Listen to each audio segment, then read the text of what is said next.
So, back out in the fields of Perthshire, dead ahead in the fetching shorts, we've got Mikey on my DFX. I'm on my XP Goldmax V4 Power. And yesterday Marty got two absolutely stunning hammered coins from this field. So we're back to see if there's any more. And my first signal of the day is a bullet from the old firing range. I think it's a 303 calibre. But let's see if there's any goodies to be found. Another good signal for myself.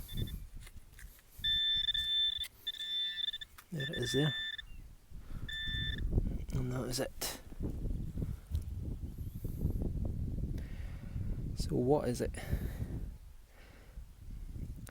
Looks like a tiny plug. Very similar to the hand grenades. No obvious writing on it that I can see, but it's definitely got that same thread around it.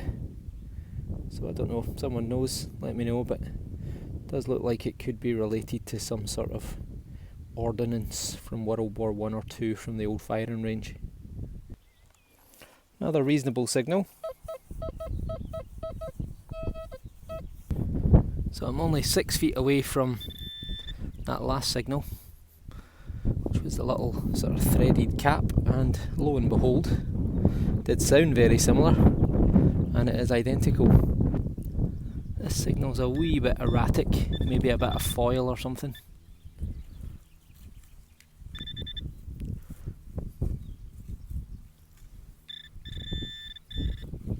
Oh, what's that? Oh, maybe not a wee bit of foil. Surely it's not another hammered coin. Oh, you know what it could be. Well then, ladies and gents, what have we got here? I think that is a hammered coin. I think it's silver as well. But I've forgotten my water bottle with my knapsack. My man bag with my water bottle in it, so I can't clean it any better than that. But I just keep seeing signs of shapes. But you can see how thin it is. It must be a hammered coin. It must be. And I just thought for a second I could see a shield, maybe with a rampant lion in it up here. Anyone else seeing that? Or is it just my imagination? So fanning out from the fine spot of that hammered coin, and turned up this bullet, another bullet, pretty corroded with some iron attached. So I got this little slither of lead. It's very, very thin.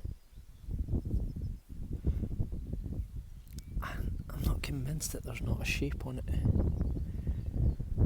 Trust me, if I get my water bottle today, I'm going to try and give it a clean up and see. 100% we've got some sort of detail on this. It is a cross. It's plain on the back. It's got a wee plug up here, like there's been a hole in it, or a suspension loop maybe, or it's been attached to something, maybe riveted onto something. We've got a cross, we've got a letter R. I'm pretty sure we've got a C as well there, CR. Charles Rex? Charles the First? That is definitely a cross. It's got little pellets, 1, 2, maybe 3 as well. I'm pretty certain that that is a crucifix or a cross. Definitely an R, and I think there's a C there as well.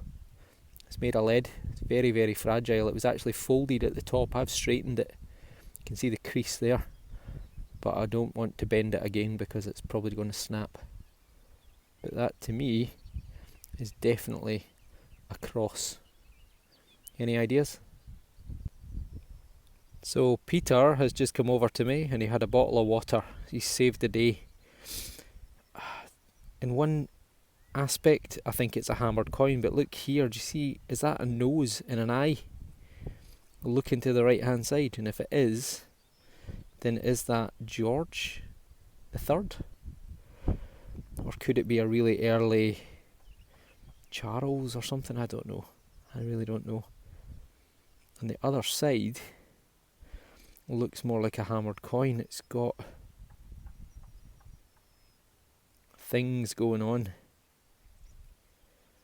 Can't even figure out which way is up.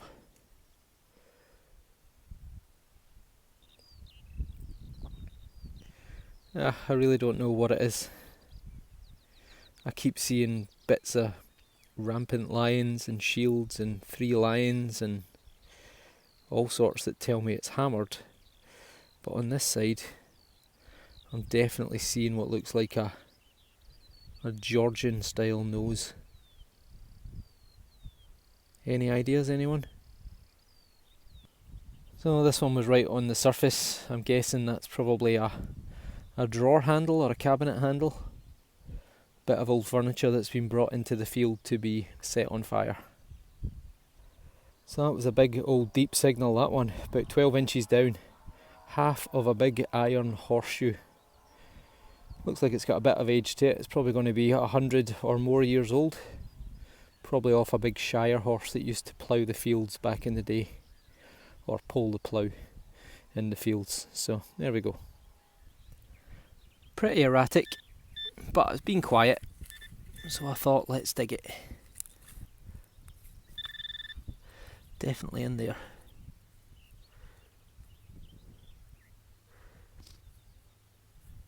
I cannot see anything. Oh, something just fell. Oh no. It's still, oh there it is there, look. Look. It's a tiny, excuse me, allergies playing up with all the pollen.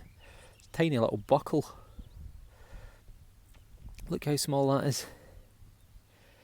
No wonder I couldn't spot it. Tiny little buckle.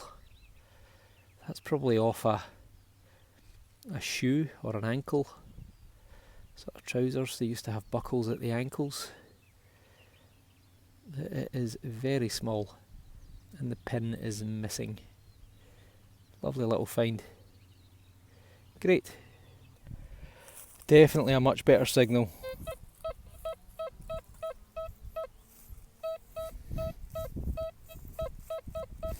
Dare I say it, it sounds like a coin, and a silver one, maybe. And for once, I was right.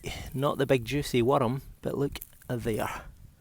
That to me looks like a silver coin. You can see a date already, 1932. So that is going to be George the 5th. And there we go. There he is, George the 5th. So there we go. That's the best I can do. It's pretty buckled. It's definitely been dented or hit by the plough, or maybe it was dropped in the ground like this. It is 1 shilling, 1932, with a lion above the crown. And there is oh, in fact there's a number at the bottom as well. I was going to say there's a bit of graffiti because I spotted I think it's an S.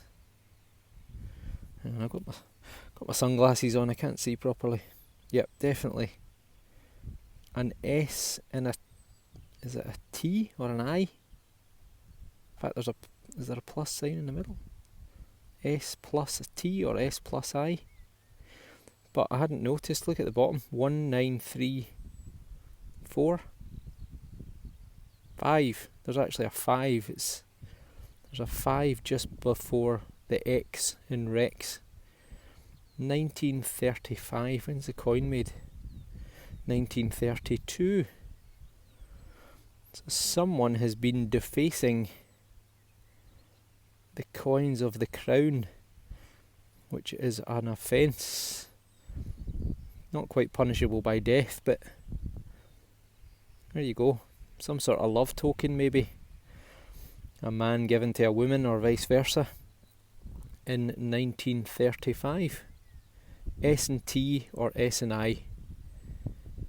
Let's call them Sadie and Thomas. Look at that, isn't that brilliant? So my signal's going low on my detector. This wasn't the best of signals, this one, but I dug it. And here we go. Not a bad signal, not a bad find even. That looks like it's either a fishing weight or it's a musket ball. Let's give it a clean up and see if there's any holes in it. So it is indeed a musket ball.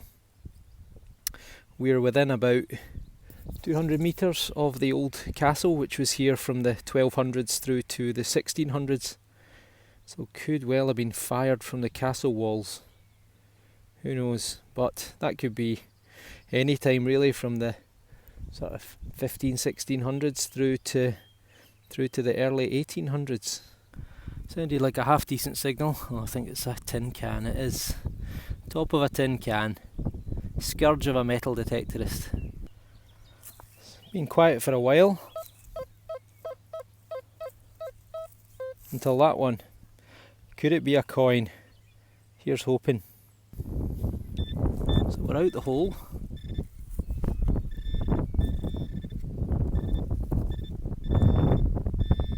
Oh. It's a coin or a button. I think it's a coin. Let's get out the wind with a microphone. Looks like a coin to me. So it is indeed a coin. It looks like a halfpenny. And it is pretty battered. That would be Britannia on that side. However, if we turn her over, you can just make out a figure facing to the left. There's his nose just there. So I'm pretty sure that's the same as I got yesterday, which is a George II halfpenny. And that would date it sometime between the 1720s and 1760. So right in the middle of the Jacobite uprisings under Bonnie Prince Charlie. So a very turbulent time in Scottish history.